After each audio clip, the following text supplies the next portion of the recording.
Okay, guys, I just thought I'd go over the removal of the wheels on the Harley. It's a 2017 Street Glide, and there's just a couple quick tricks to it. I wanted to get new tires. I got the Pirelli Night Dragons.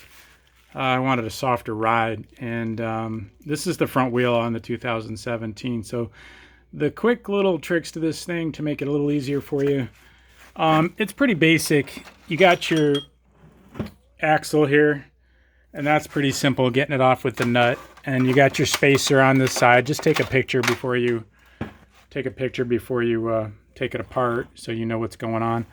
And then your anti-lock acts as the spacer on the other side. I cleaned it up, and you can see it only goes in one way. This bend to it has to bend away from the wheel, or from the spinning part. So that slides in there. The only trick is getting the wheel out from these brake calipers. As you can see, they're perfectly in the way. And Harley wanted to throw a little twist in there and make the bolt a little different, which is kind of annoying. They should have just done an Allen head like the rest of the bike. It's kind of weird how they switch sizes all of a sudden for no good reason, or head designs. Anyway, this is what they're calling a 10 millimeter 12 point. And I actually didn't have one, oddly enough. So I had to borrow my friend neighbor's. And basically, it's just this little guy, little 10 millimeter with the fine teeth.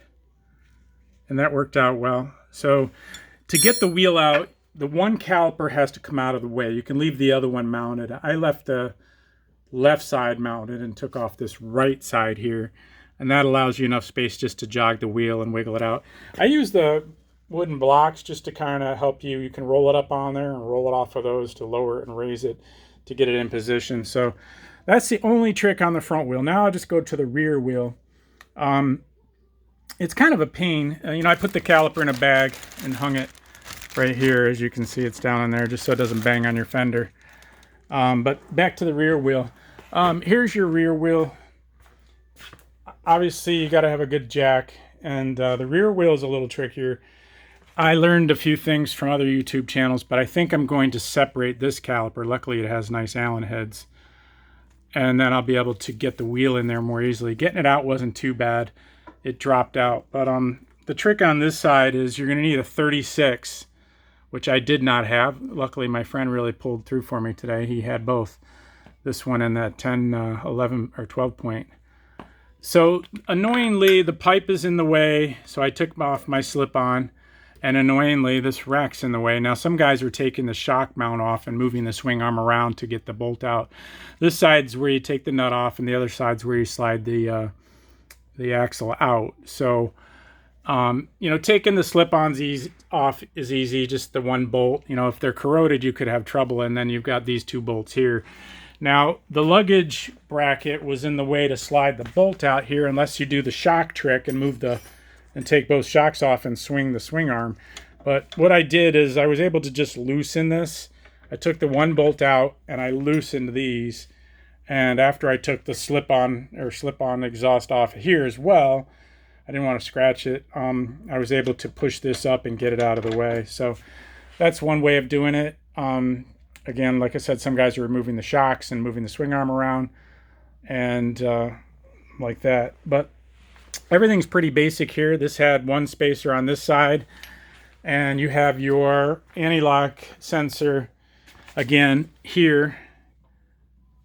And that obviously is going to go in that position. The bend again goes away from the spinning part. And like I said, I'll probably wind up having to remove this caliper to make it go in a little easier. I'm just using this to tie the caliper out of the way, but I didn't need to right this moment. So those are the only tips. Taking this thing apart, no big deal. I took the rubber things out, so I didn't have to bring them to the tire shop to have them swap the tires. And I made some marks on my shaft to indicate where it was in terms of adjustment. I'm just going to do my belt tension by feel. I got a sense of how it feels the first time around. I may get a belt tensioner thing, but I think I'll be fine with just by feel for now. But everything's pretty self-explanatory. Don't let it worry you. It's no big deal. I was going to have the dealer do it, but I think I saved a bunch of money doing this part myself. So hope that helps. Again, this was a 2017 Street Glide. Not a big deal, just those couple little tricks. Talk to you later.